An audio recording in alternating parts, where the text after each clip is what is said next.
You're coming with me.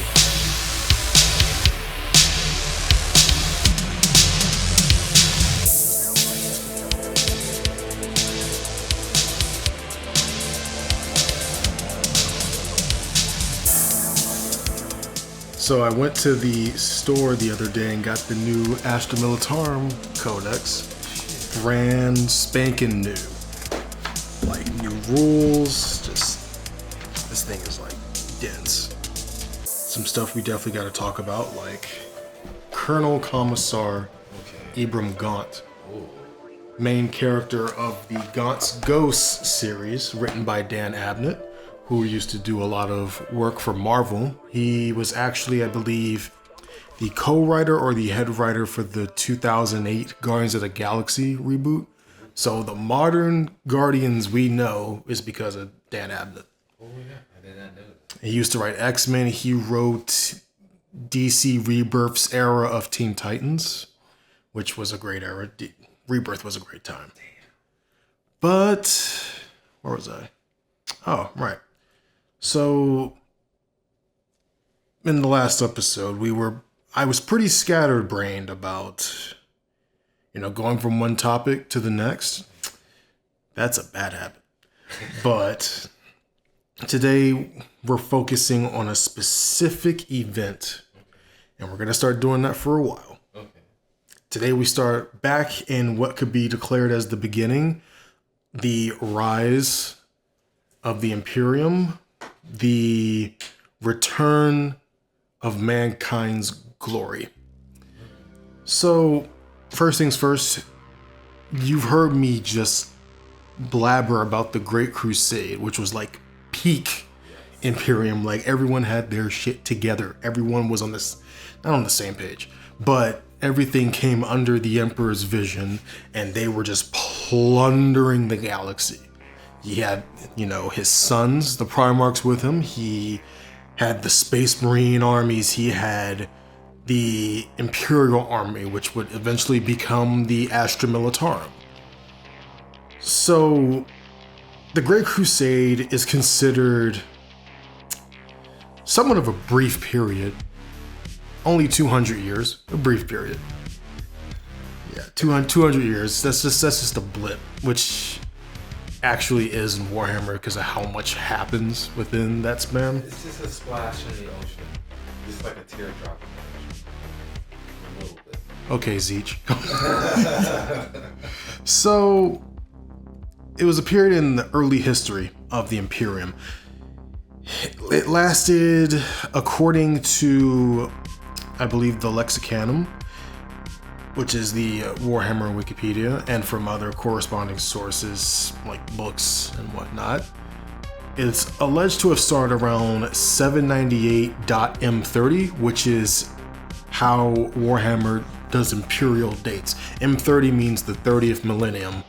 Right now, I believe we're M42, which is the 42nd, but 798 is the year. So say 867.M41. That'd be the 867th year of the 41st millennium. So it's pretty useful. It's not too complicated, even though there are some conflicting lore about dates and stuff. Like the current era right now is called the Indominus Crusade, which is Rabute Guilliman, who is now Lord Commander of the Imperium. And even though some of the Inquisition had a problem with it, they're like, he was basically saying, you got to get in line or you're useless. So Guilliman, modern era Guilliman, being the best character right now,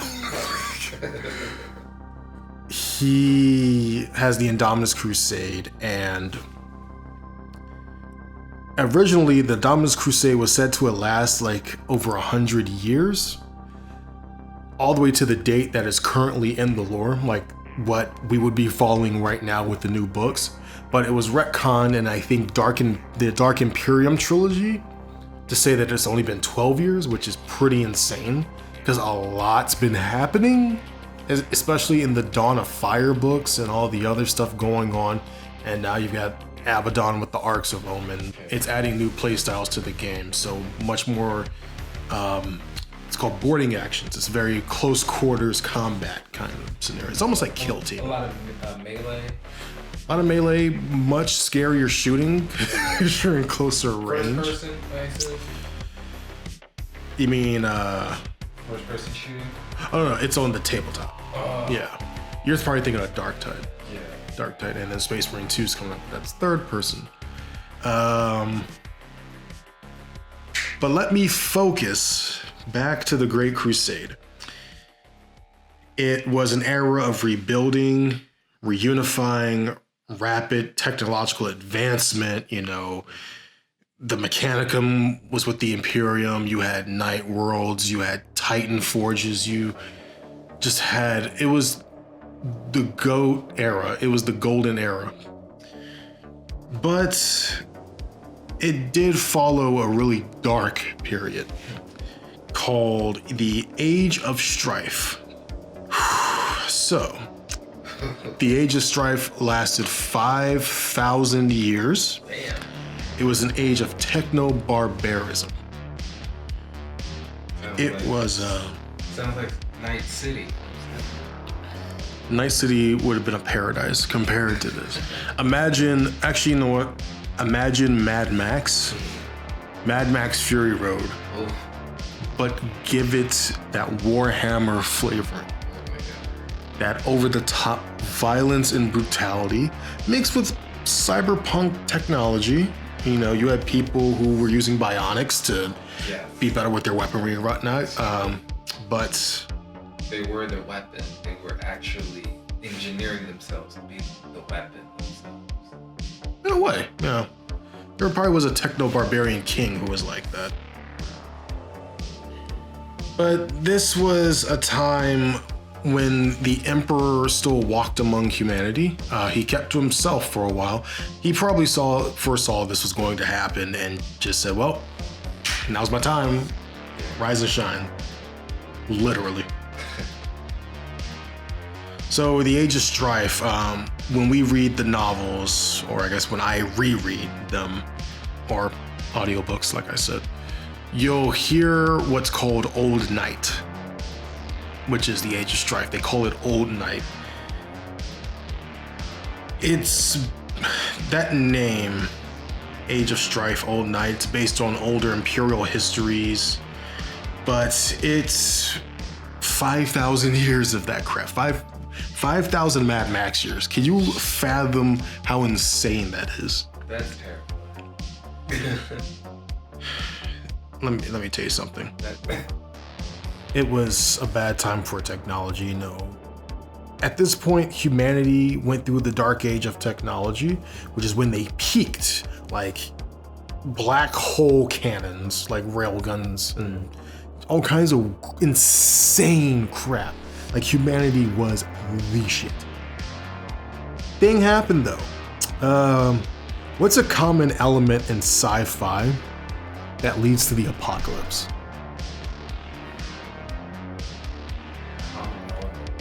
We see it time and time again, usually in future dystopias. I'm talking like post-apocalyptic crap. What's one common technological element that causes that? Let me try something real quick. Hey Alexa. Oh, she's ignoring me. Okay. The technology goes wrong, or it betrays, basically, the AI betrays. Yes, the AI. It's always the damn AI. It's always AI. iRobot. That's one example. Dune. Dude. The reason Dune is the way it is because AI rose up and destroyed humanity's galactic empire. Same thing with Warhammer, since once again, it is a satire of Dune. They made AI. The AI got too smart. And Sentient is the term. Sentient, yes, exactly. Yeah. Ironically, Optimus Prime's catchphrase is sentient. Freedom is the right of all sentient beings. I don't know if he included Skynet in that. But this is worse than Skynet. Yeah, Skynet had access to humanity's nuclear arsenal and our agricultural wonders. But this is 20,000 years in the future, where we have instant transportation, black hole weaponry. We can rival the other races in the galaxy, and also we've conquered thousands of worlds. AI rise up, splits everything apart. Everything goes to crap. The AI creates what is called the Men of Iron, which were basically, they were Terminators. They were T-800s, just metal skeleton beings, except some were like big, retro-looking like Sentry bots from Fallout and stuff. It was very bad. It was pretty bad. It also didn't help that psychers were starting to pop up, which, thing about Warhammer, Space Marine psychers, the librarians, usually are respected, but still kept with a watchful eye, because psychers are much more connected to the warp, because that's how magic works in Warhammer. You've got the warp, and psychers are basically more, their souls are like these burning flames in the warp, which makes them more attractive to demons, especially when they use their powers, which they get from the warp. They channel the warp energy to shoot lightning out of their eyes and summon fireballs and all that other D&D magic. So psychers start showing up, reading minds, getting possessed by demons, you know, telekinesis, what have you, a bunch of X-Men stuff. So people freak out, and as we all know about human history, we're very tolerant to things that are considered outliers. I'm bullshitting. They hunted psychers, killed them, burned them at the stake, what have you. Psychers were considered vessels for evil. Now, mind you, humanity didn't know about demons back then, or at least not the version of demons that actually exist.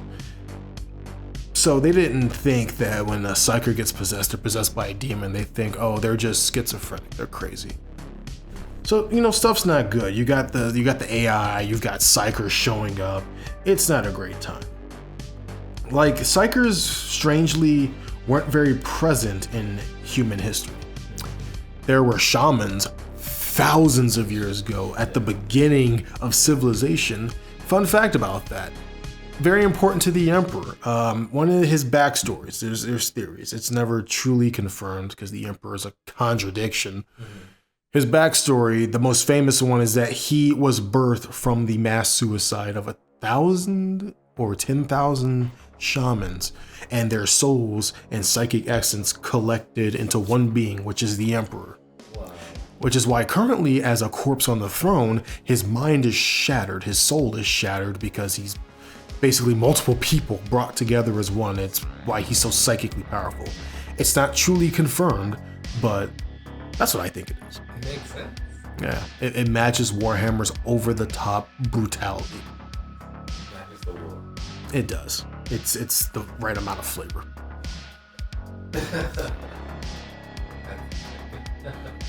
So uncontrolled psychers proved to be dangerous, and a lot of worlds fell under like just crap hell. It was just hell, because the psychers were gateways. Their minds were just gateways to these warp entities, not necessarily demons, because you can have demons in the warp, but the warp itself is not chaos. Chaos is a realm in the warp that's taken over. But the warp itself has its own entities and own creatures that aren't chaos, which I think is in some ways more terrifying, because you know how to get rid of a demon, you know, at least after all this happens. But warp entities, they're a different beast.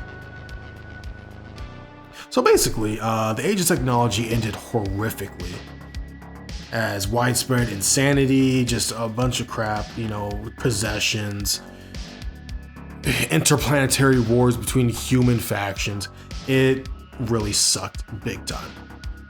And it's almost cliche with like the human evolution, human civilization, where humans just create things, and it's like once the fire has consumed everything, the only thing left for the fire to consume is itself. Like, you look at Rome, you look at Atlantis, all great civilizations. Even in the future, humanity seems to find a way to screw it up. Self-destruct. Yeah. It's almost like it's a defining character trait. Yeah. Funny thing you say about Rome, I remember a saying, and I can't remember who said it, but Rome wasn't built in a day, but it burnt down overnight. Wow. Which kind of sums up the Imperium, because we're going to end up crash coursing into the Horus Heresy, because I've been really beefing up my collection. And now that I've got a Amazon tablet, I can just use Kindle and just highlight what I need to get and say, ooh, that's a good quote. I like that. I'm going to save that for later. Hell yeah. That is good. But crap ended bad. Long period of isolation, mutations started to begin because psychers are mutants, if you make that argument. There were other mutations. Warhammer's got abhumans, which are like, the ogrins, the big ogre humans that are like just giant dumb gorilla men. Okay. Like Shrek. Swole Shrek. Okay. Swole Shrek. Who can only count to 3. Oh, wow. You got the ratlings that are basically like these militarized hobbits. Okay, gee. Are they rodent? No, but they've got, rodent-like ears. They're short. I think they have tails. Okay. They usually have a model on the tabletop that's really old. And he has like, they're people. They're people. Oh, okay. So they are man. Yeah, ratlings, ogrins, and most famously the squats, baby. The squats, the dwarves. The dwarves, the most fun time. Who the Imperium, I think, hate because they dabble in cloning hardcore. My squat lore is like so minimal. I don't know anything about squats. I'm not afraid to admit that. So, even though everything fell apart, which in a way is kind of cool because every planet conquered by humanity either stayed stagnant or they regressed into like techno-feudal systems. Like one planet, Caliban, a forest planet run by essentially warp-infused animals that are called monsters and demons. Like two-headed lions the size of trees. Real wild crap. We'll talk about Caliban in the next episode because it's pretty important for a certain character who's from there. But their planet their people regressed into medieval knighthood. So they've got knights who also use force fields and power swords, which are swords with force fields around them. Plasma pistols, stuff like that. Sounds like We've had this conversation in the last episode. Star Wars is shooting pea shooters. But some pockets of humanity, thrived, even though a lot of them were regressing like heck. Mainly it was worlds and systems that were self-sufficient. So when everything fell apart, it's like, that's crazy, but I'm good. We're self-sustaining, we're okay. Sub-light travel was still possible, which is, I believe, hopping planet to planet. So, not too bad, but warp storms got really bad, which is what messed with communications. Warp storms messed everything up. Planets couldn't talk to each other. It was scary, to say the least. Everything just fell apart. You can't talk to the next planet. Earth couldn't talk to Mars, and Earth just completely fell apart. And then the Emperor, basically showed out of his cave one day, messing with his test tubes. I mean that as in his actual experiment test tubes. Gotcha. Yeah. But the Emperor popped out and was like, well, I'm here. I'm not going anywhere. So let's get this show going. And like I said, little is known about the Emperor's life. I do have Master of Mankind. Great book.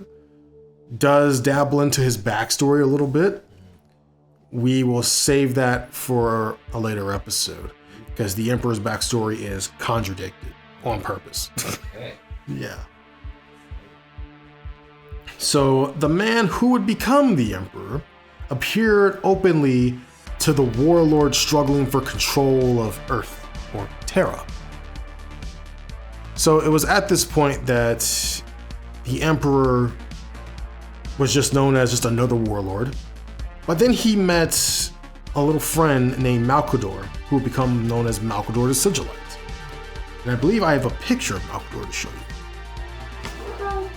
That's him, that's the old man. Wow. Old as dirt, strong as concrete. It reminds me of that guy from Star Wars. Palpatine? Yeah. Probably on purpose. Yes. It's Warhammer, they're not subtle. They definitely probably did it on purpose. I can't prove it, but I see a similarity. yeah. The Emperor, he was just another warlord. It was Malcador that convinced him to take the title of Emperor. It's like, you should be the Emperor. Just conquer all of it, everything. Wow. So Malcador was a very, very powerful psyker. I'm talking the top 3 most powerful psykers: the Emperor, Magnus, Malcador. Malcador wasn't a super soldier, he's just an old man with a staff. He's just a regular human. His staff didn't have powers? It helped channel his powers, kind of like Gandalf. But by the dawn of the 31st millennium, Malcador was over 6,000 years old. He can remember his birth to the second. He's just... I mean, the title of Sigillite, right? Malcador the Sigillite, no last name. It means seal bearer in an ancient language. And it was a title that was met with a high level of esteem, and the emperor had complete trust in him. And I mean, the emperor basically made him his right-hand man. He was his best friend, essentially, if the emperor could have a friend who understood what he was trying to do. Malcador never questions the emperor. Like, they're ride or die buds. Like, the memes of the two of them together is funny because it's just like, yeah, they are best friends. It's hilarious because Malcador, you definitely wouldn't trust him because he's a creepy old man who I believe started the Inquisition. I don't think it turned out the way he wanted, but he formed it. He made the assassins, so he made the Schola Progenium, which is the school where the assassins go to. Okay. Malcador is a sussy boy. He's a sussy baka. He's sus. The Emperor is also sus, so of course they get along great. They're from the same faction. They are. They're cut from the same suspect cloth. The Emperor trusted Malcador so much that whenever the Emperor is not around, Malcador is basically in charge. Like full authority, as if you would treat him almost like the Emperor minus the blindness. But we'll get more into Malcador in the future. The Emperor was known during this War of Unification because he saw the great glory that awaited mankind's future, a united mankind, all under him and the imperial truth, which is basically just fedora tipping atheism. The Emperor was known as the Master of the Lines, and he spent a lot of his time, killing the barbarian warlords, stealing individuals for genetic experiments, forming colonies, stealing back villages and cities to form his growing imperium. It was during this time he created what was called the Thunder Warriors. The Thunder Warriors are actually extremely important because they are the original Space Marines.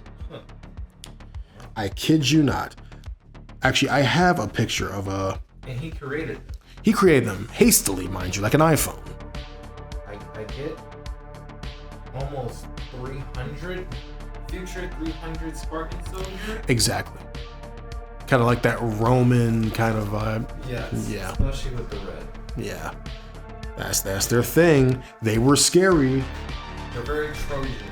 Almost like Trojan. Yeah, and they were very scary because the Emperor just, would just either kidnap people or have people volunteer, and it didn't help that these were people who probably lived a life of radiation. So Thunder Warriors were very rushed, and it was during this time of the Thunder Warriors going around and being the scariest thing to ever walk the earth.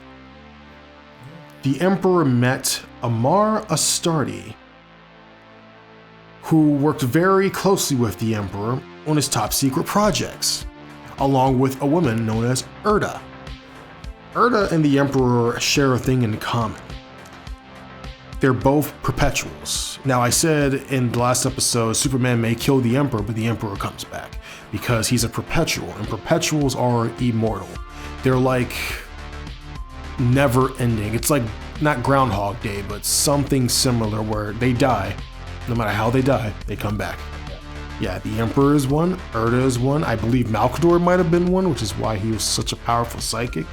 Perpetuals are a mixed bag in the lore. Some people hate the idea of them. Some people like it.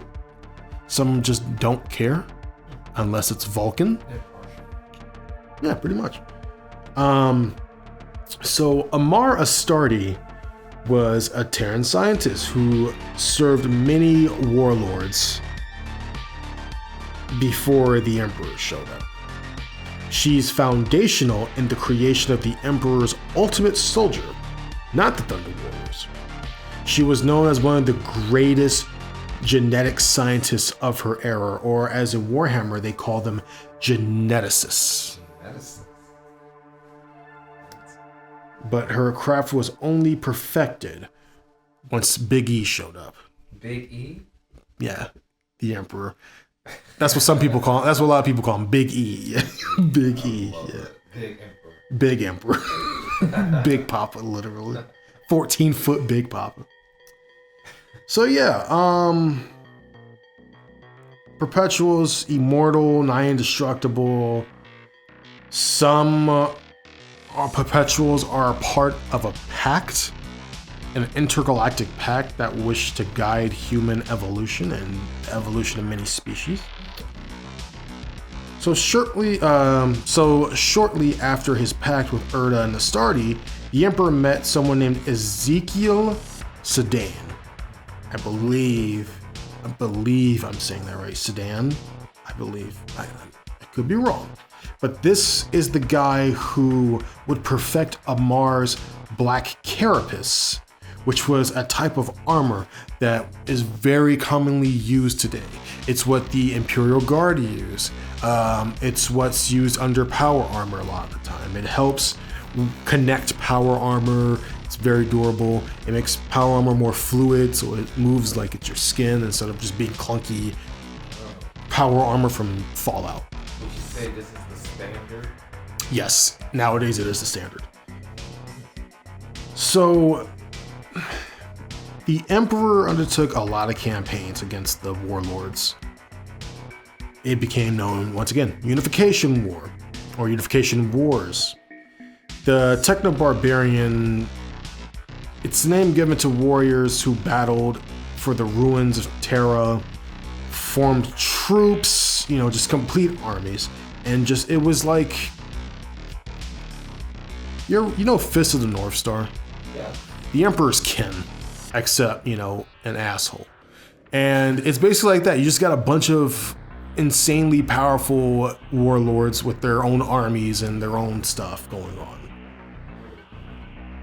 So the Emperor had three important armies at his disposal. The insane dystopian Thunder Warriors, who, may I reiterate, were like 7.5 feet tall. Mind you, this was given to both criminals and I believe children. It's a messed up experiment because you change their entire being. You reinforce their bones. You make them bigger. You make their muscles stronger. You give them just this pure yoked out monsters. But on the other end of the spectrum, unlike the rushed Thunder Warriors, you had the Custodes. And the Custodes, as I said, the Emperor's bodyguards, his personal army, he loves the Custodes. The Emperor loves the Custodes. And the Thunder Warriors were not as valuable as the Custodes. They're very rare. Custodes are handcrafted. You know, because Thunder Warriors, sure, they're impressive, and they would serve as the precursors to Amar's magnum opus. They were not as skilled and powerful as Custodes, but they were brutal and they were mass produced. They were quick to make, so there was a lot of them. Yes, Thunder Warriors. Thunder Warriors, yes. They're not as long-lived as Custodes, because Custodes are almost immortal, like in the truest sense, as in they age so slow. Like 1,000 years is like a raindrop falling down the side of a house, just trailing down the wall. So they were coveted from the Emperor. That's his thing. Custodes, because the Emperor is very hesitant to put the Custodes in danger. Not that they can't handle themselves in most situations, because they're scary powerful. You consider them a last resort? Yes. The final stand. Yes. I believe one Custode could take out at least 50 Thunder Warriors. Like, because mind you, Custodes... Let me go back to the Thunder Warriors real quick. I'm missing an important point. The Thunder Warriors weren't as long-lived as the Custodes because they were so quickly and mass-produced. They suffered from mental instability, early metabolic collapse, which means their bodies would just reject their augmentations, which isn't great. You're pretty familiar with cyberpunk. Imagine cyberpsychosis on Atom Smasher. That would suck. Sucks for everybody. Now multiply the number of Atom Smashers by like 20, 30,000. Pretty scary. And it could happen at any moment. One of them could just go crazy, their body rejects their modifications, and it's gross. It's just catastrophic biological failures. It's ironic, because these warriors burn so brightly, but their own physiques turned against them in the end. There were these walking Adonises, ugly because of the radiation, but still, as a being, they seem like demigods. And ironically, give it 10 years, give it 6 years, their body just falls apart like the Thing. It's gross.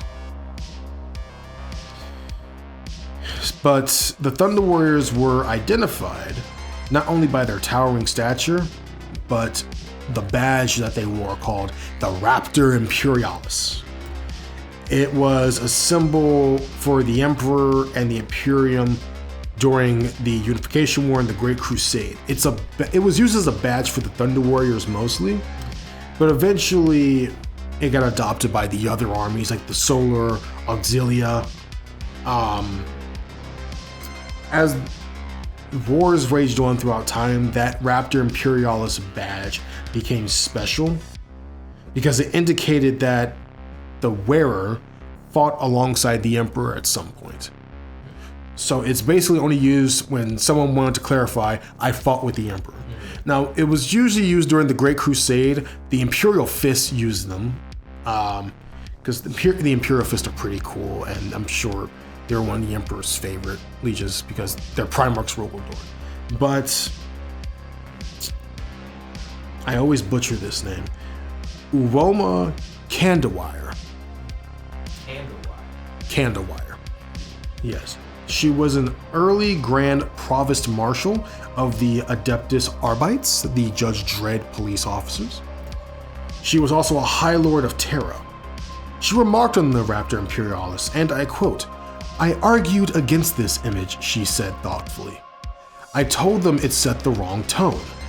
We were builders, not destroyers. An eagle builds nothing but its own eyrie, and a storm merely ravages. One of the many arguments I lost They were after a different message. That's her reflecting on the badge and after the Unification War is over. You know, she found it ironic and she eventually gets pretty disillusioned with the Imperium. She was a High Lord of Terra, which basically, these freaking people, I'm all over the place right now. I'll get back to the High Lords of Terra. The Legio Custodes, that's what we need to be talking about. They were the first genetically and psychologically enhanced warriors of the Emperor. He made them first, but they were very slow to make because each one is handcrafted. They're all children. They're babies when they're taken. And they all come from royal families. So, yes, the most rare. They all came from Terran nobility. The Emperor would take them as babies. As I've said, yeah, over a slow period of time, so they're perfect. Like they are. There's no way to describe how rare and important they are. Their first known appearance was during the Unification War, during the fall of the techno-barbarian fortress of Nasu. And the Emperor valued the Custodians above all his other warriors, and while he was willing to expend, just anybody else, everyone else is expendable, except the Custodes, he was hesitant to bleed them. Rightfully so. Oh yes, but we gotta talk about the greatest custody who ever lived. Mother fudging Captain General Constantine Valdor. All right, this dude, this monster, this absolute dog.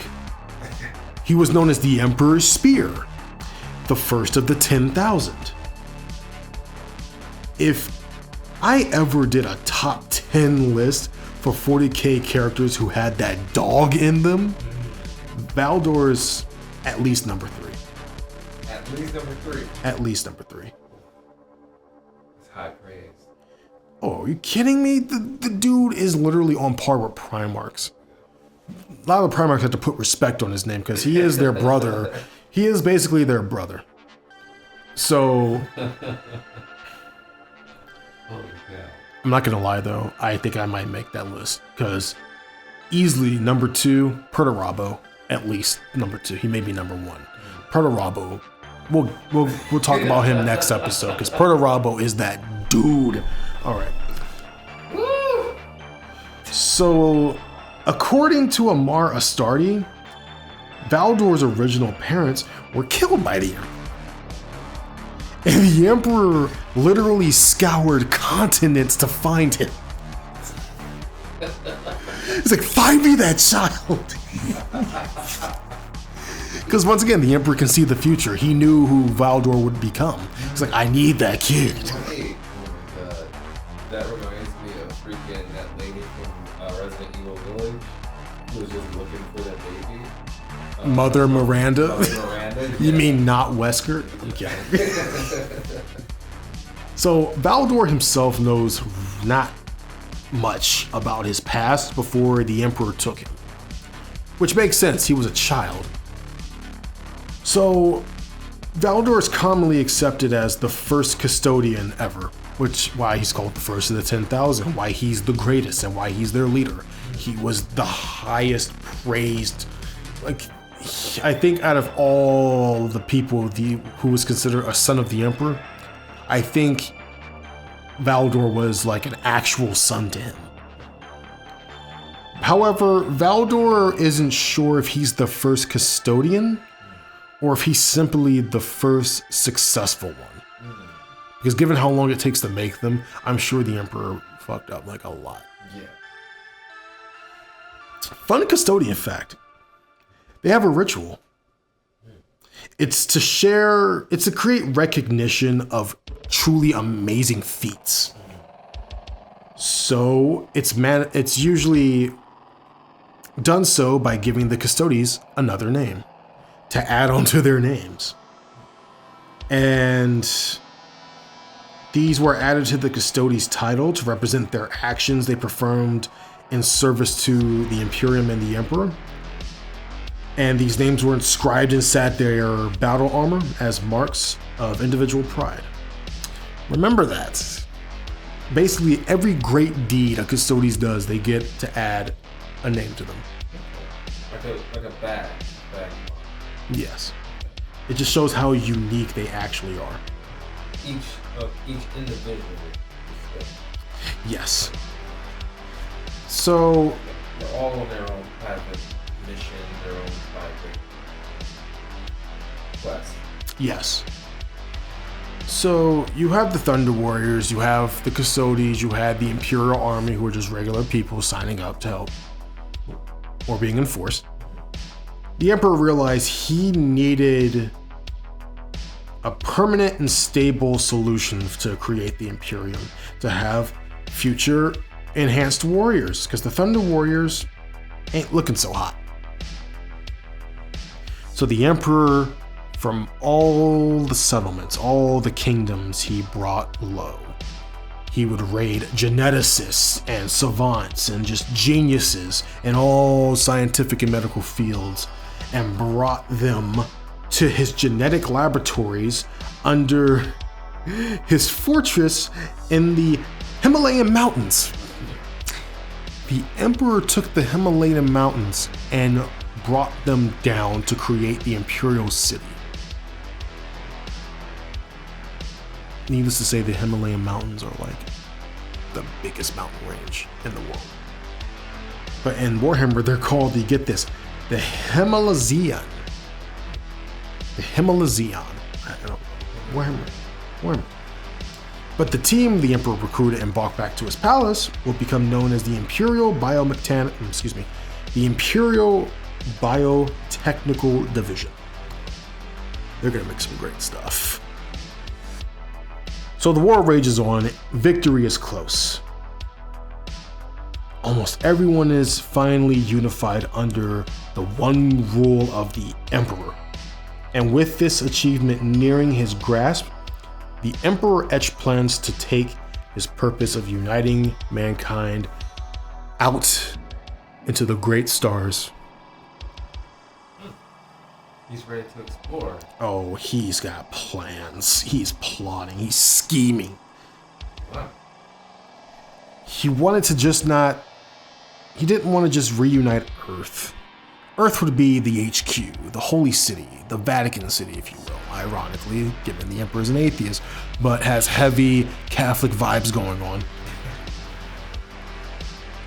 He wanted to unify all of mankind's planets.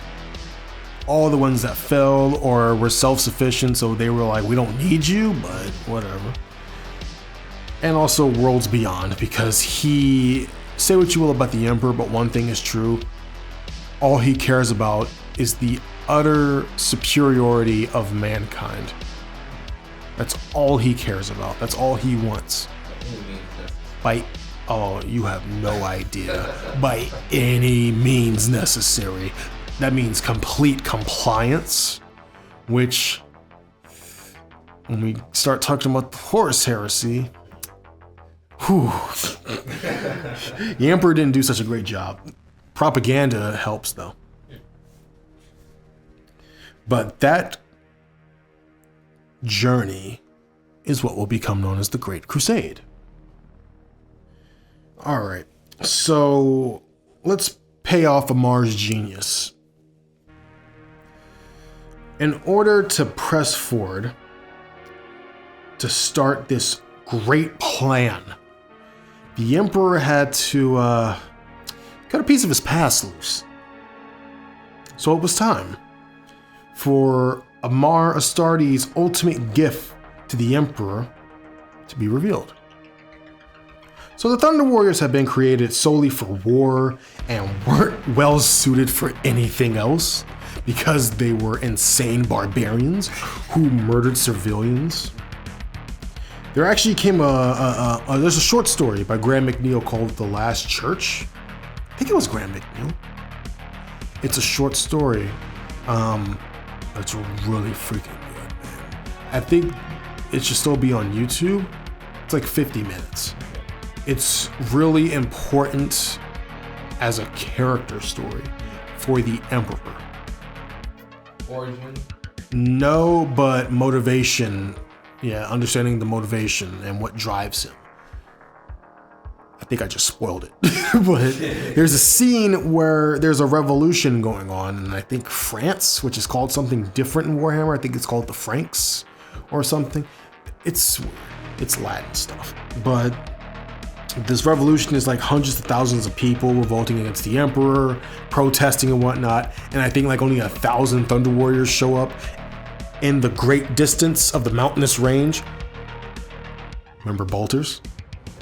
They all had bolters and they opened fire. And that brave army of revolutionaries shit their pants. Then the Thunder Warriors brought out their chain swords and then charged.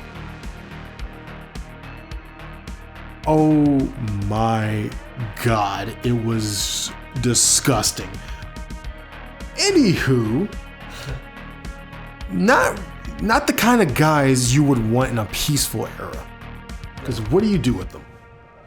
So once peace came to Terra, the Thunder Warriors will be a risk, the biggest risk. They would be a risk to this new state the Emperor's created, because their very existence is flawed and outdated. So, following the Great Battle of Mount Ararat, the Unification War finally ended. It was over. Despite the depleting losses they had suffered, the Emperor proved that he's second to none. He's nobody's punk. He is the next big thing. He's the head honcho. He is the only honcho. So the Thunder Warriors felt great.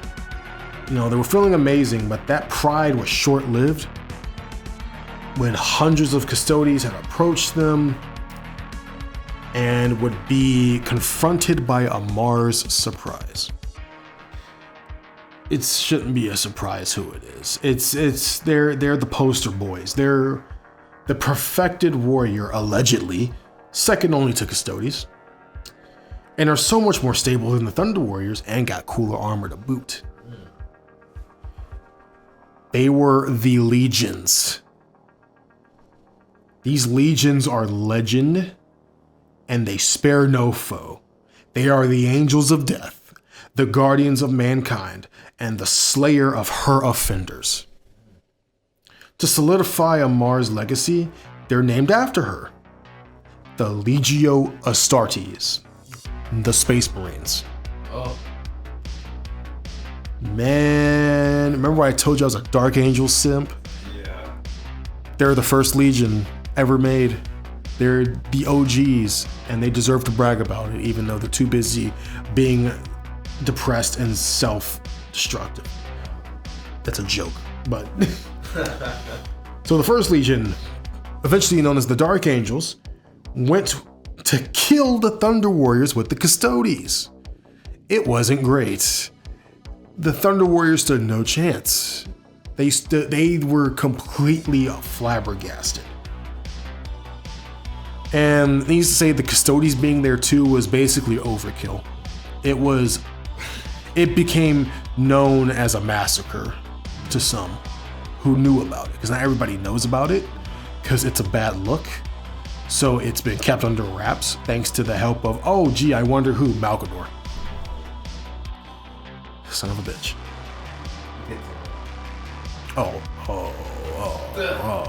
yes. Yes.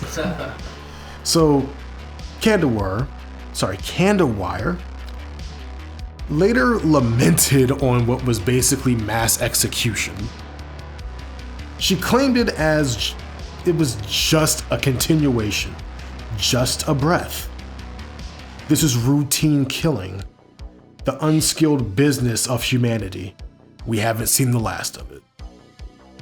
And even though I haven't talked much about her, she's a character from the novella Valdor, Birth of the Imperium, which I'm reading and is a really great book. Valdor's not in it a lot, but it's Unification War / Great Crusade era stuff. So any time to learn more about that's great.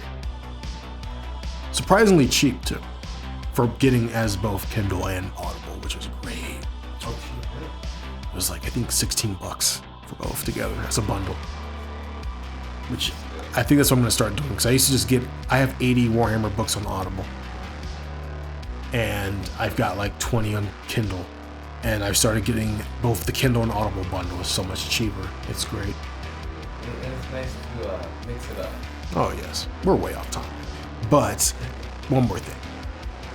Listening to the book while you read it is really great, because the voice actors, especially shout out to Jonathan Keeble, because him, Toby Longworth, the other guys whose names I can't remember right now, I'm sorry, I'll just put it in our text overlay, but their voice acting is really good, especially the short stories that are audio dramas, like the one I have that we're going to listen to sometime, the one about Conrad Kurz. Oh boy, it's scary. It's scary. I want to hear that. Oh my god, the Russian voice is it's just such a thick Russian accent. It's funny. But back to Candlewire. She didn't take that massacre well, considering the Emperor ordered it. He ordered it without notifying the High Lords of Terra, which, I mean, I don't really like the High Lords of Terra, but they are important because they're the governing body made up of 12 leaders of the most powerful organizations in the Imperium. So it's like a self-elected Congress of Titans of Industry. So they rule the Imperium in the Emperor's name, especially now that he's a corpse, a living corpse. They're the leaders. They basically make all the rules, and Gilliman did not fuck with them when he came back, and he put them in their place. They tried to assassinate him, but it turns out the assassinorum like actually were on Gilliman's side because, you know, he's a Primarch. So we're gonna listen to the actual son of the Emperor with his sword, mind you. So yeah, we're gonna listen to him. Sorry, whoops. Anyway. The original High Lords were bureaucrats of the Emperor. They followed in his army's wake during the Unification Wars and built foundations in his new empire. But also some were political heads, bureaucrats, you know. Needless to say, throughout the lore, they have been a freaking problem on so many levels. And I can't go into it because that's too much research right now. And I just want to finish this. And one more thing about Candlewire. She became determined to arrest Valdor for essentially committing war crimes. Ironic. She was one of the principal architects for a coup. A coup led by Primarch Ushotan, who was a commander of the 4th Thunder Warriors Legion called the Iron Lords. So Primarchs for the Thunder Warriors were their generals. That's it. They were just the generals. That's it. Foreshadowing, a Primarch, just the name, a Primarch who was the leader of the 4th Super Soldier Legion known as the Iron Lords. That's going to be funny in the next episode because, I mean, I'm so bad at setting this up. All right, so it's Perturabo, who Primarch of the Iron Warriors 4th Legion. Yeah, it's Space Marines just came in and just took the Thunder Warriors culture. They appropriated it. They made it their own. Yeah, I mean, they are the same thing, except one's more stable and cooler because more, you know, weird facts, you know. So that coup went pretty tits up. Surprisingly, she was spared by Valdor, and I don't know. I think I haven't finished the book. I spoiled myself. This is the Valdor book I'm talking about. I don't care though, because I don't care if I'm spoiled. because I'm still going to read the book anyway. I know Horus becomes the war master of the Horus Heresy, but that's not going to stop me from reading the Horus Heresy book. How? Why? Context matters. Exactly. Detail matters. Perspective matters, which is very crucial in the Horus Heresy, which I got to stop talking about because we're not there yet. We'll get there. All right, so Valdor spared her, right? We'll talk about more of that in the coup in a Valdor episode. So the war is over. Malcador is still sus. The Emperor is scheming and plotting to take the stars, and Valdor, our boy, earned 1,932 names. That's how many great deeds he accomplished. He earned over 1,900 names attached to Valdor. Yeah.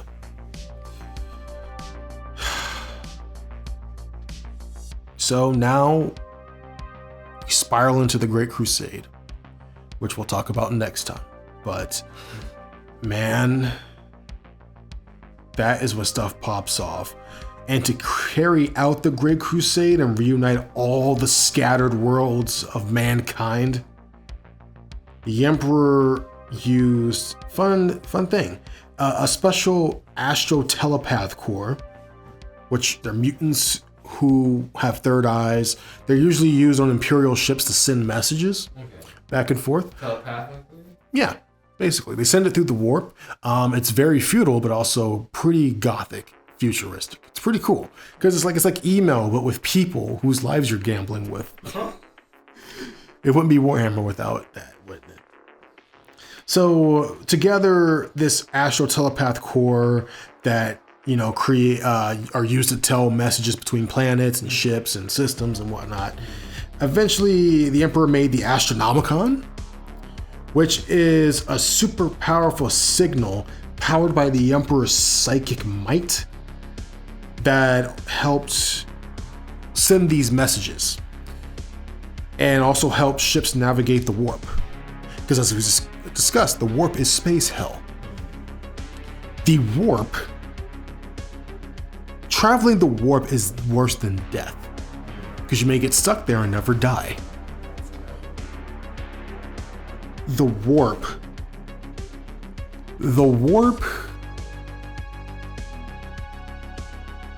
first things first, you need Geller fields to stop, warp entities getting on board to protect you.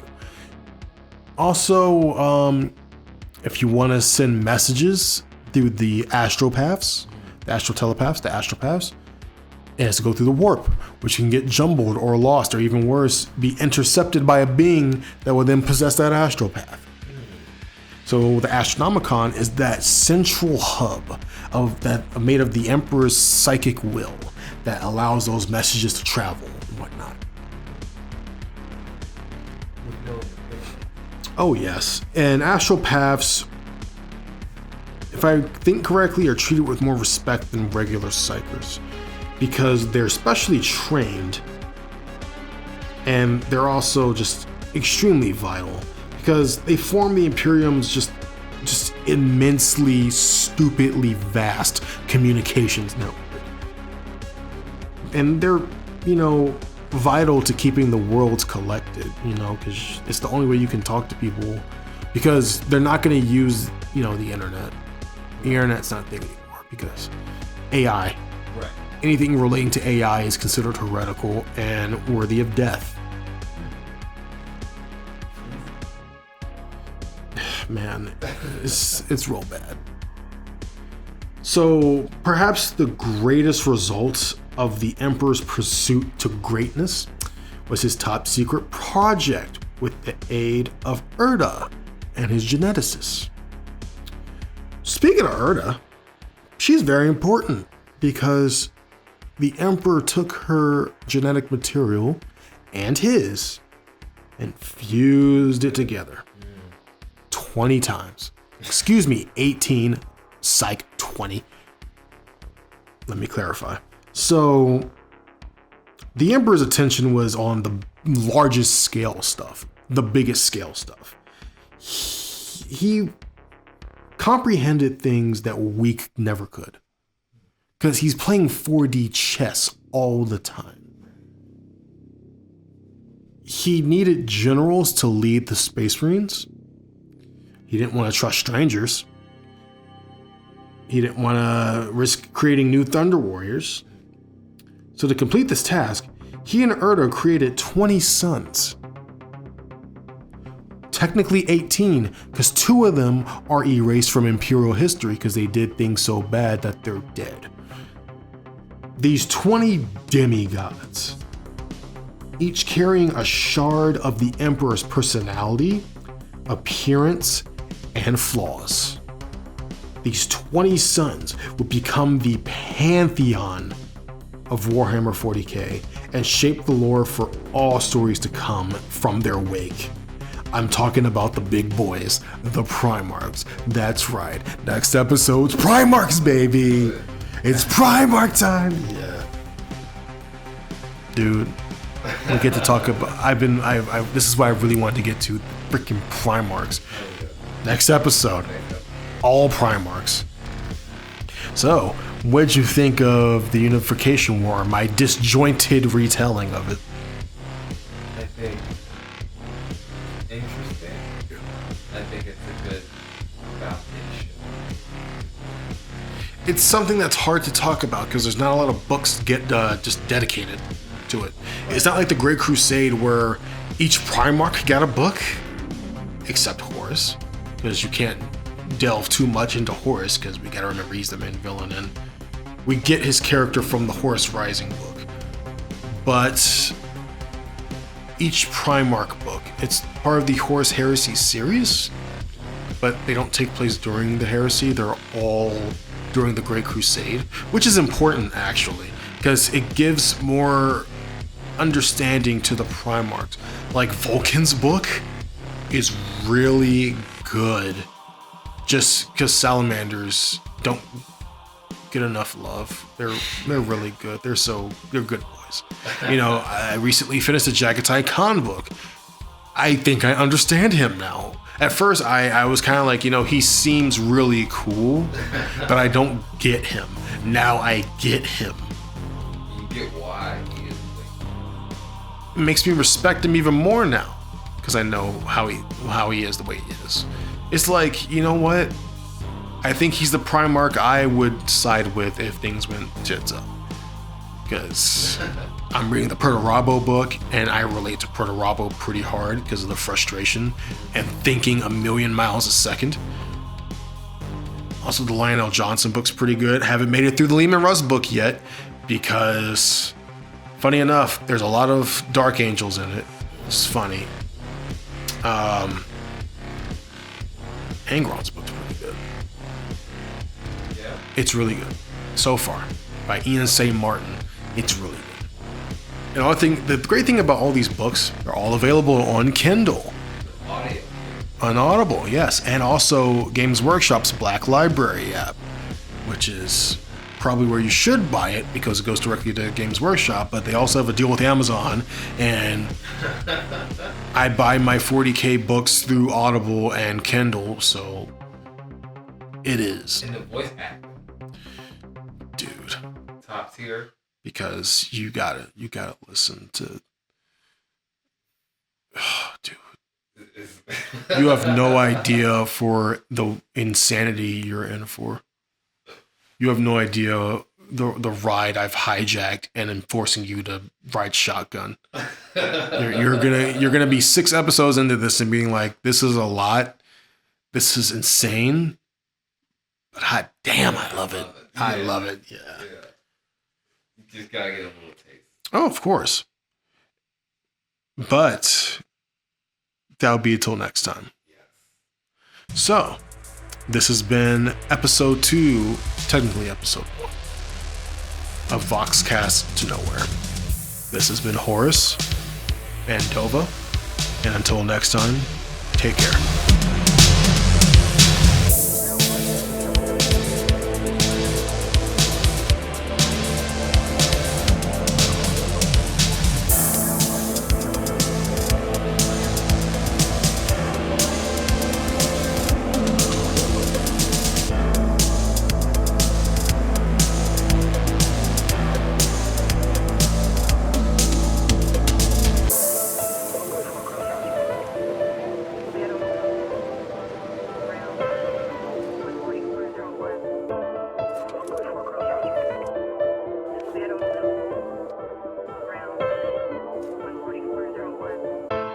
1 by 4 cross road. This will be at Odell Middle School, around 14401.